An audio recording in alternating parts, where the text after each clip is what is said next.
राजधानी के रूप में विख्यात गौतम बुद्ध नगर संसदीय क्षेत्र के आज के इस प्रबुद्ध सम्मेलन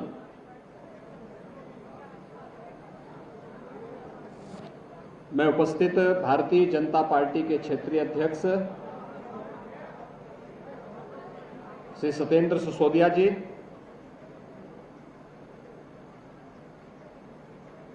लोकप्रिय सांसद पूर्व केंद्रीय मंत्री और भारतीय जनता पार्टी के लोकसभा गौतम बुद्ध नगर क्षेत्र के प्रत्याशी डॉक्टर महेश शर्मा जी,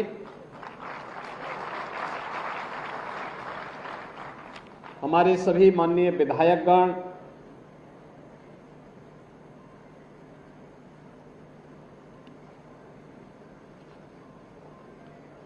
श्री पंकज सिंह जी,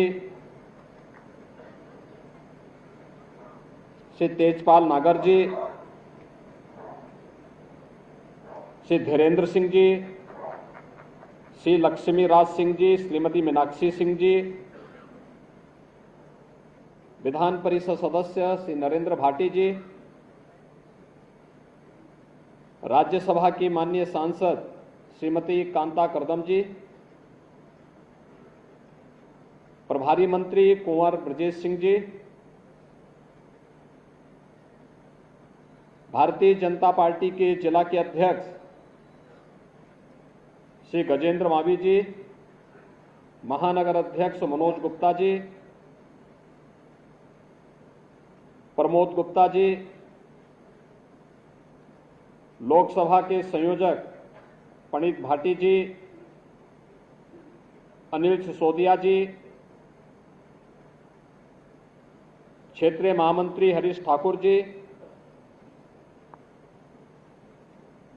हमारे सहयोगी दल राष्ट्रीय लोक दल के जिला के अध्यक्ष श्री जनार्दन भाटी जी, जिला पंचायत अध्यक्ष अमित चौधरी जी और इस संस्थान के चेयरमैन श्री रामकिशोर अग्रवाल जी,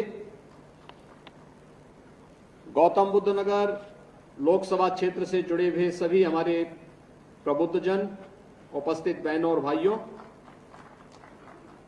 आज के इस प्रबुद्ध सम्मेलन में मैं आप सबका हृदय से अभिनंदन करता हूं।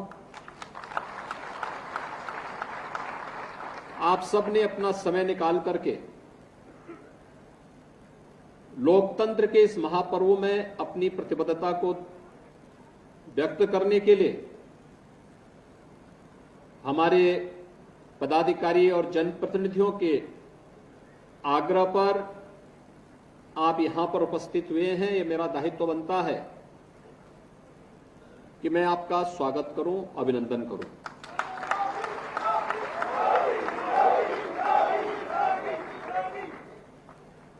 चुनाव के पहले, इससे पहले कि हमारी पब्लिक रैली प्रारंभ हो, तो पब्लिक रैली के पहले समाज के उस तबके को जो समाज में एक माहौल बनाएगा, समाज के ओपिनियन को मोदी जी के नेतृत्व में भारतीय जनता पार्टी सरकार ने जिस नए भारत का दर्शन हम सबको कराया है, उस भारतीय जनता पार्टी को पुनः तीसरी बार देश के अंदर नेतृत्व करने का अवसर प्राप्त हो, इसके लिए आपका आह्वान करने के लिए आज मैं गौतम बुद्ध नगर जनपद में आया हूं। प्रबुद्ध जन समाज के जागरूकता के लिए भी और उनकी ओपिनियन को भी बनाने में बड़ी भूमिका का निर्वहन करते हैं और गौतम बुद्ध नगर और प्रबुद्ध जनों का इस समन्वय हमें नए भारत के, नए उत्तर प्रदेश का दर्शन भी कराएगा। बहनों और भाइयों, हम सब जानते हैं यह वही जनपद है जो जनपद 2017 के पहले प्रदेश के मुख्यमंत्रियों के लिए अभिषिक्त हुआ करता था।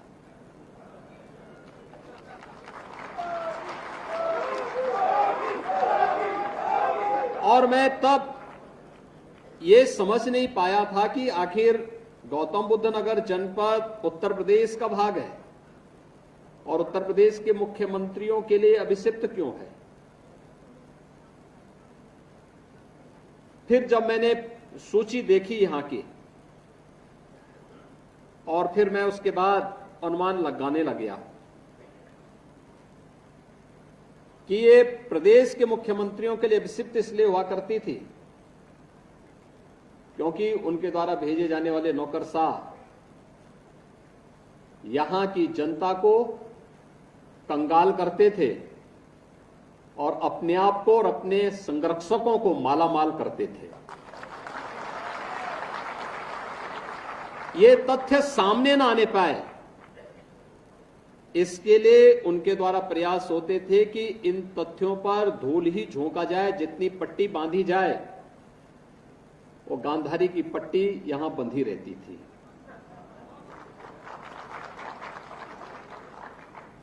और मैं देख के ताज्जुब था कि जब इन चीजों को लेकर के मैं सुनता था तो मैंने स्वयं तय किया कि नहीं भाई, मैं जिन लोगों ने गौतम बुद्ध नगर जनपद जैसे उर्वरा क्षेत्र को, अत्यंत उर्वरा क्षेत्र को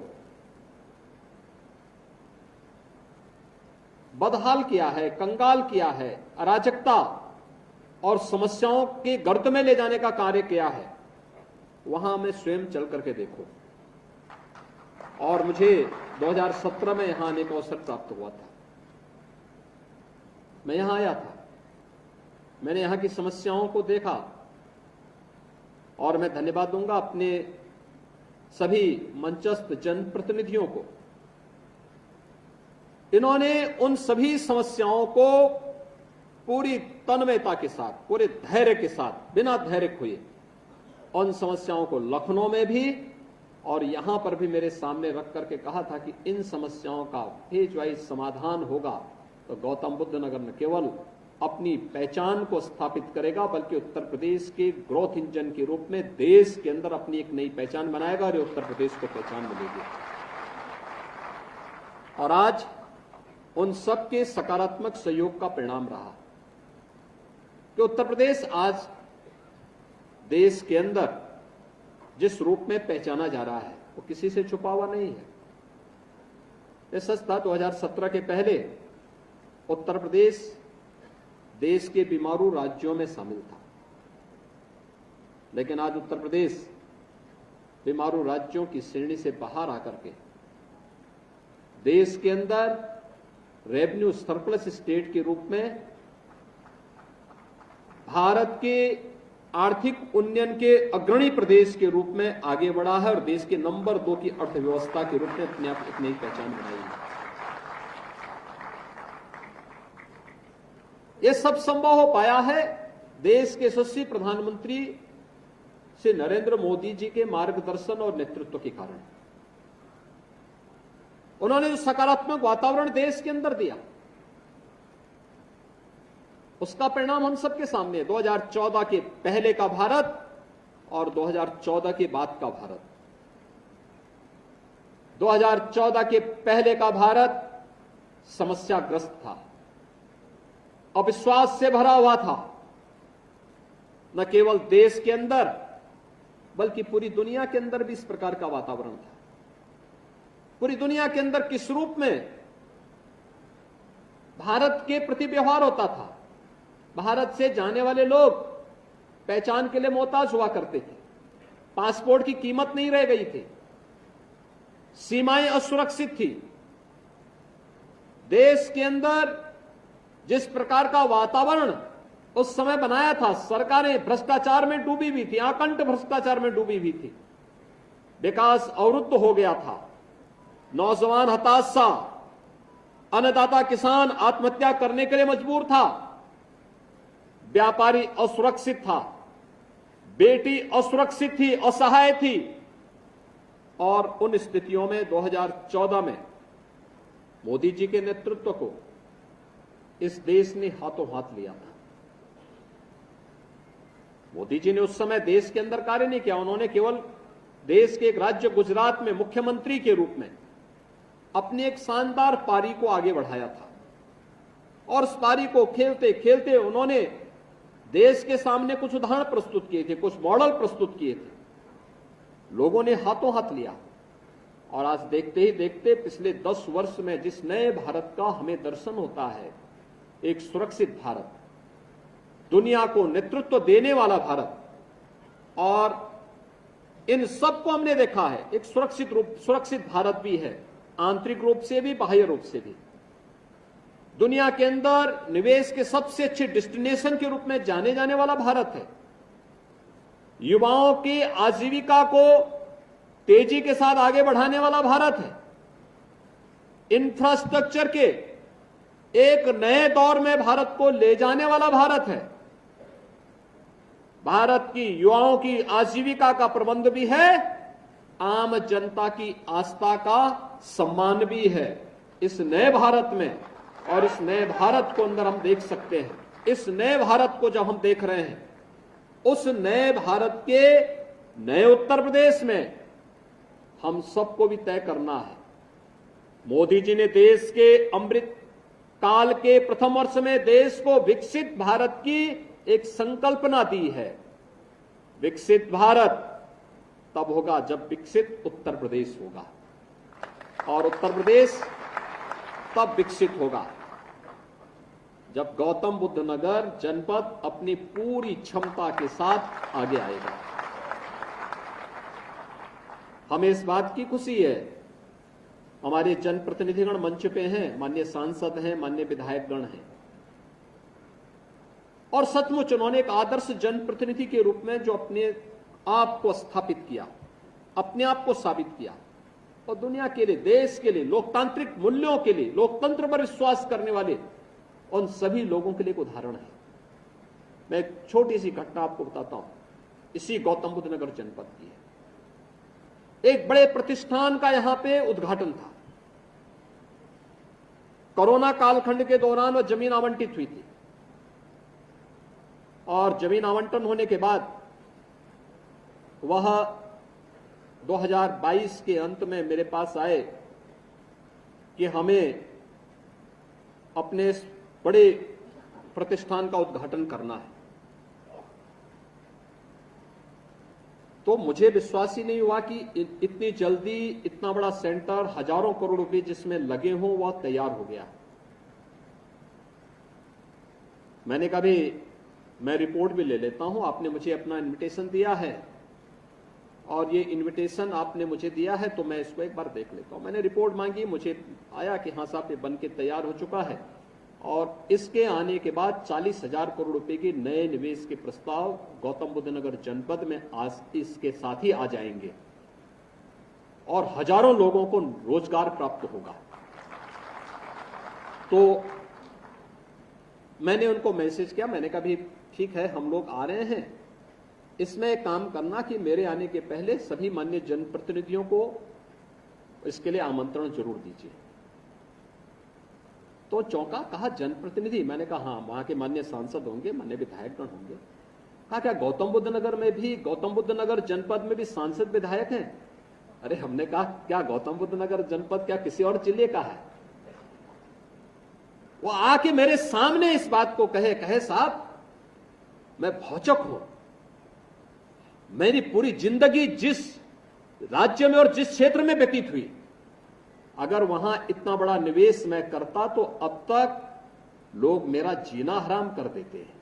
और गौतम बुद्ध नगर जनपद में न कोई सांसद, न कोई विधायक, न कोई अन्य पदाधिकारी, कोई भी मेरे पास कहने के लिए नहीं आया कि इस कार्य में मैं इसको लूंगा, मेरे लोग यहां रहेंगे, फलाना वहां रहेंगे। हर व्यक्ति इस बात के लिए प्रफुल्लित है कि एक नया निवेश हमारे जनपद में आया है और मेरे देश के लोगों को, मेरे प्रदेश के नौजवानों को यहां नौकरी मिलेगी, रोजगार मिलेगा। यह है सकारात्मक योगदान। और वो जो सकारात्मक माहौल बना, आज उसी का परिणाम है गौतम बुद्ध नगर जनपद की प्रति व्यक्ति आय पर कैपिटा इनकम देश के अंदर सबसे अधिक पर कैपिटा इनकम वाले जनपदों में से एक है।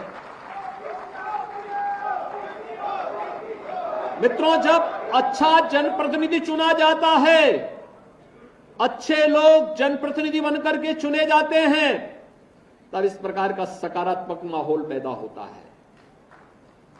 और जब इस प्रकार का सकारात्मक माहौल बनता है तो जीडीपी ग्रोथ करती है और पर कैपिटा इनकम में भी इसी प्रकार से वृद्धि होती है, जैसे गौतम बुद्ध नगर जनपद के अंदर हुई है और देश के सामने एक मानक बढ़ा है। आज कौन नहीं जानता है। पहले यहां जो था भी किसी समय का निवेश वह पलायन करता था और पिछले 7 वर्ष में अन्य राज्यों से निवेश यहां आ रहा है, अन्य देशों से निवेश यहां आ रहा है। और यहां के निवेश का वातावरण देश के अंदर जो मोदी जी ने बनाया उसी का परिणाम है कि आज यहां पे एक से एक बड़े से बड़े कार्य हो रहे हैं।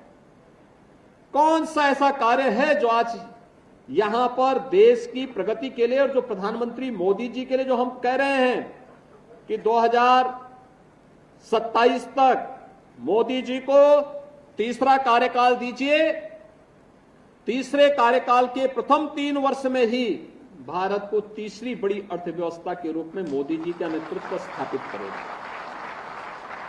और उसमें बड़ी भूमिका उत्तर प्रदेश और उत्तर प्रदेश में गौतम बुद्ध नगर जनपद की होने जा रही है। आज आप देख रहे हैं ना, यहां पे निवेश भी आ रहा है और दक्षिण एशिया का सबसे बड़ा एयरपोर्ट भी आप यहां पर दे रहे हैं जेवर के नाम पर। 2017 के पहले जेवर नाम से लोग कांपते थे, किसानों के आंदोलन के कारण भी और अन्य कारणों से भी। मुझे याद है 2017 में जेवर में एक बड़ी विभत्स घटना घटित हुई थी। जुलाई का महीना था, मैं कुशीनगर जनपद के दौरे पे था। अचानक इस प्रकार का मेरे पास मैसेज मिला कि ऐसी ऐसी घटना घटित हुई है। मैं चौंका। मैंने वहां के विधायक को फोन किया। मैंने कहा, धीरेन्द्र जी ऐसा ऐसा कोई घटना आपके यहां घटित हुई है? उन्होंने कहा, हाँ घटना घटित हुई है, मैं मौके पे हूं। मैंने कहा, इससे माहौल खराब हो जाएगा वहां। उन्होंने कहा, नहीं मैं पीड़ित से मिल चुका हूं, आपकी मैं एक बार बात करा। मैंने कहा, पीड़ित लोगों से मुझसे बात कराएंगे टेलीफोन से? उन्होंने कहा, आप चिंता मत करिए, सब लोग हमारे उसमें है, कोई दिक्कत नहीं है, लेकिन अपराधियों को सजा जरूर मिलनी चाहिए। मैंने कहा, इसमें कोई संदेह? कहा, नहीं संदेह तो नहीं, लेकिन हम लोग चाहेंगे कि मिल जाए।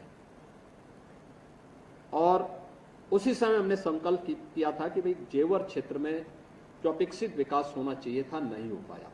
अब देखिए, लोग बोलते थे यहाँ एयरपोर्ट बनना चाहिए, इंटरनेशनल एयरपोर्ट बनना चाहिए, कोई बनाने की सोच नहीं पाता था, हिम्मत नहीं ले पाता था, क्योंकि सबके अपने स्वार्थ थे।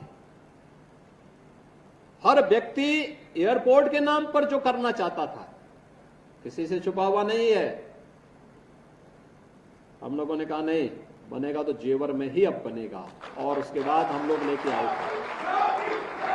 आपने देखा होगा आज एयरपोर्ट बन रहा है, और ये एयरपोर्ट तो निवेश ला ही रहा है, लेकिन आने वाले समय एयरपोर्ट को चलने दीजिए। कुछ ही वर्षों में उत्तर प्रदेश की इकोनॉमी में 1 लाख करोड़ रुपए की वृद्धि करने वाला है। अकेले एक एयरपोर्ट। और अब तो यहां पे मेडिकल डिवाइस पार्क भी बन रहा है, अब यहां पे फिल्म सिटी भी बन रही है। अब यहां पर यानी जो कभी कल्पना थी, आज वह इस जनपद के माध्यम से न केवल प्रदेश को बल्कि देश को मिल रहा है। यह जो सकारात्मक वातावरण पिछले 10 वर्ष के अंदर देश के अंदर देखने को मिला है, यह अद्भुत है। दुनिया इसके प्रति अभिभूत है, और हम भारतवासियों का दायित्व भी बनता है। एक तरफ वे लोग हैं जिनके लिए फैमिली फर्स्ट एकमात्र उनके जीवन का मिशन है, लेकिन दूसरी तरफ मोदी जी के नेतृत्व में यह मंच भी है जिनके लिए नेशन फर्स्ट है, राष्ट्र प्रथम के उन मूल्यों के साथ जो जीवन जीते हैं। एक तरफ वे लोग हैं जिन्होंने जातिवाद के आधार पर सामाजिक ताने बाने को छिन्न भिन्न किया, और दूसरी तरफ सबका साथ और सबके विकास के भाव के साथ कार्य करने वाले मोदी जी के नेतृत्व में भारतीय जनता पार्टी का परिवार है। एक तरफ स्वार्थी परिवार है जो गौतम बुद्ध नगर जनपद को अभिषिक्त बना लेता है, और दूसरी तरफ मोदी का परिवार है जो गौतम बुद्ध नगर जनपद में इस बात की परवाह के बगैर कि कुर्सी जानिए तो चली जाए, लेकिन गौतम बुद्ध नगर जनपद का विकास अवरुद्ध नहीं होना है। ये है विकास और सकारात्मक सोच के साथ नेशन फर्स्ट की थ्योरी। हम देश के बारे में सोचेंगे, देश रहेगा हम सब भी रहेंगे, देश रहेगा, देश समृद्धि करेगा, हम भी समृद्धि की ओर अग्रसर हो जाएंगे। एक वो भारत था जब लोग भूखों मर रहे थे, अन्नदाता किसान आत्महत्या कर रहा था, नौजवान पलायन करने के लिए मजबूर था, इंडस्ट्री बंदी के कगार पर थी, गुंडे और अपराधी जिस तरीके से व्यवहार करते थे, जिस प्रकार की अराजकता फैलाते थे, यही राज्य है। दंगा होता था, कर्फ्यू लगता था। मैं किसी देश में गया इस दौरान, मेरे पास वहां पर भारत के जितने भी हमारे राजनयिक थे, जिस भी देश में गया वहां पे वे लोग आके दो चार अधिकारी मिलकर के कहते थे कि साहब हम लोग तो यहां काम कर रहे हैं, हमारे बूढ़े माँ बाप हैं, गौतम बुद्ध नगर जनपद में हमने एक फ्लैट के लिए पैसा जमा किया था, कोई कहता था 10 साल हो गए, कोई कहता था 12 साल हो गए, कोई कहता था 15 साल हो गए, आज तक हमें नहीं मिला। और मुझे जब हम लोगों ने कमेटी गठित की और कमेटी की रिपोर्ट आई तो मैंने यहां पे उसी समय अथॉरिटी से कहा, मैंने कहा भी देखो कमेटी की रिपोर्ट को अब लागू करो, हर हाल में लागू कर दो, कोई इसमें विवाद नहीं होना चाहिए, और हर एक बायर्स को उसका अधिकार मिल जाना चाहिए, इसकी प्रक्रिया को तेजी के साथ आगे बढ़ाना चाहिए। और मुझे सचमुच बहुत अच्छा लगा। मैं उस दिन आ नहीं पाया, मुझे यहां आना था, लेकिन चूंकि 3 बजे चुनाव आयोग की बैठक शुरू हो गई तो मैं नहीं चाहता था कि मुझे बीच कार्यक्रम से उठना पड़े, और मैं इसीलिए मैंने कहा भी कार्यक्रम आपका जरूर रहना, मैं नहीं रहूंगा, लेकिन जनता को वहां का अधिकार मिलना चाहिए, जनप्रतिनिधियों की जो मांग है उसको पूरा किया जाना चाहिए। और परिणाम था जब मैं अगले दिन पेपर की कटिंग में मंगा के देखा, मैंने कहा देखा किसी को 27 साल के बाद, किसी को 25 साल के बाद, किसी को 23 साल के बाद, किसी को 21 साल के बाद उनका मकान का अधिकार मिला। उन लोग चेहरे की खुशी देखने लायक थी उस समय।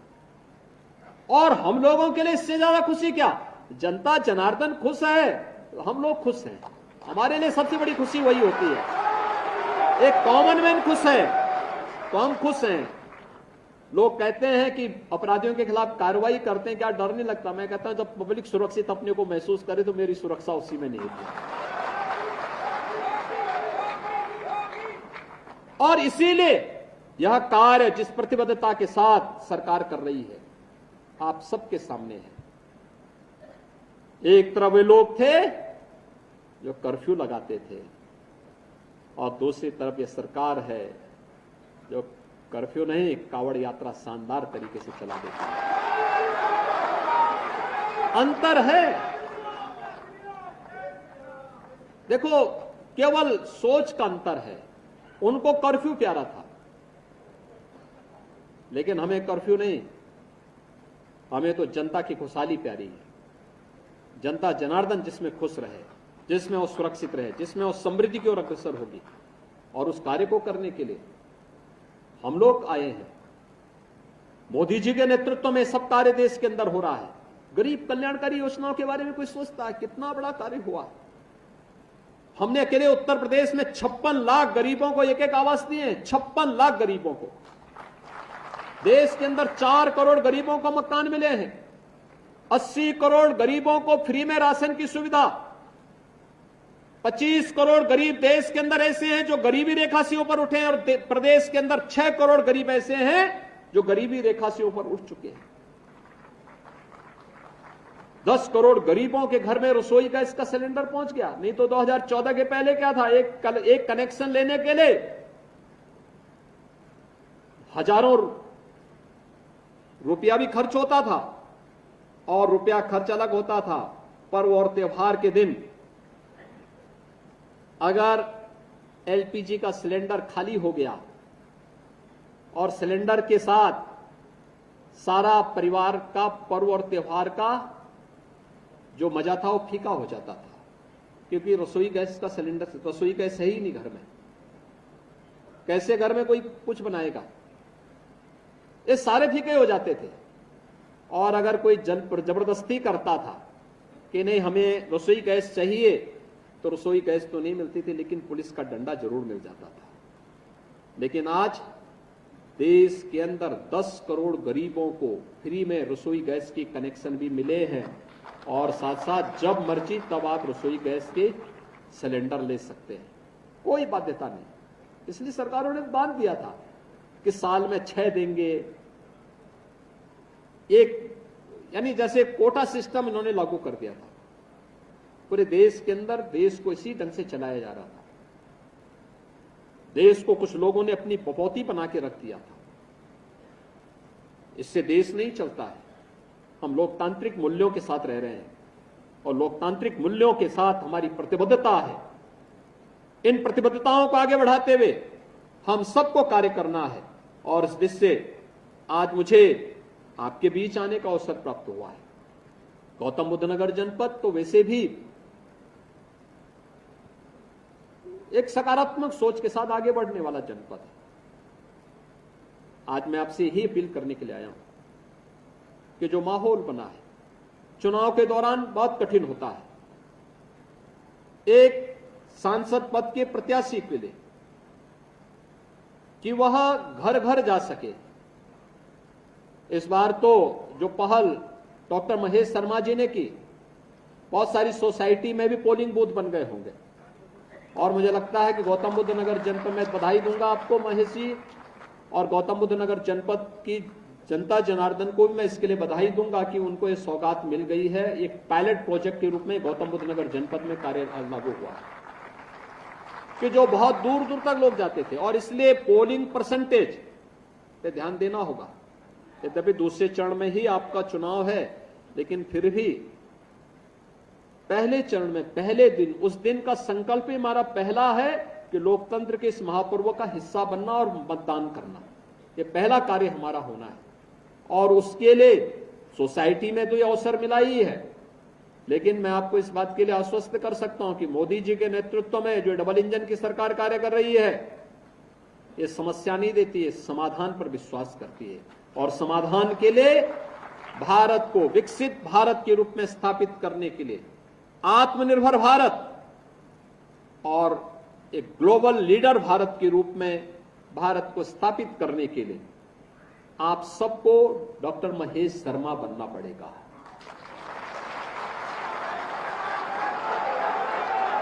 रिकॉर्ड वोटों से डॉक्टर महेश शर्मा जी को चुनाव जिताने के लिए लगना पड़ेगा। कोई भी अति आत्मविश्वास का भाव नहीं होना है। युद्ध और चुनाव दोनों पूरी सावधानी और पूरी सतर्कता के साथ लड़े जाने चाहिए, पूरी मजबूती के साथ लड़े जाने चाहिए। हम उसी सतर्कता और सावधानी का परिचय देते हुए एक एक वोट डॉक्टर महेश शर्मा जी को दिलवा करके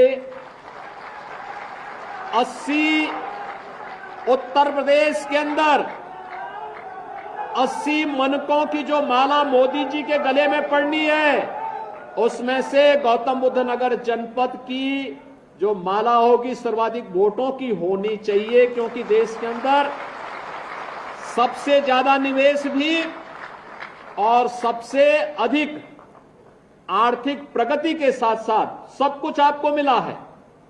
मेट्रो आपको मिल गई, डेडिकेटेड फ्रेट कॉरिडोर के दोनों eastern and western dedicated freight corridor का जंक्शन भी आपको मिल गया, एयरपोर्ट भी आपको मिल गया, फिल्म सिटी भी आपको मिल गई, मेडिकल डिवाइस पार्क भी मिल गया, और सबसे ज्यादा निवेश के साथ साथ सबसे ज्यादा पर कैपिटा इनकम वाला जनपद भी गौतम बुद्ध नगर जनपद बन गया है। तो इन सभी उपलब्धियों के लिए केवल आपसे यही अपेक्षा रखेंगे कि अगर हम लोगों ने आने का अभिशाप को तोड़ा है तो आपको चुनाव बूथ पर जाने के अभिशाप से भी अपने को अलग करना पड़ेगा कि हम जाएंगे जरूर। गर्मी होगी, सर्दी होगी, बरसात होगी, कुछ भी होगा, हम पोलिंग बूथ पर जाएंगे और प्रत्येक जनता जनार्दन से यही अपील करनी है कि अपने लोकतांत्रिक अधिकार का प्रयोग जाकर के देश के लिए करना है। मोदी जी ने निस्वार्थ भाव के साथ देश के लिए, देश की सेवा का जो कार्य किया है, इसके लिए अपने आप को लगा करके कार्य करना है। भारतीय जनता पार्टी को भारी बहुमत से विजयी बनाने के लिए कार्य करना है।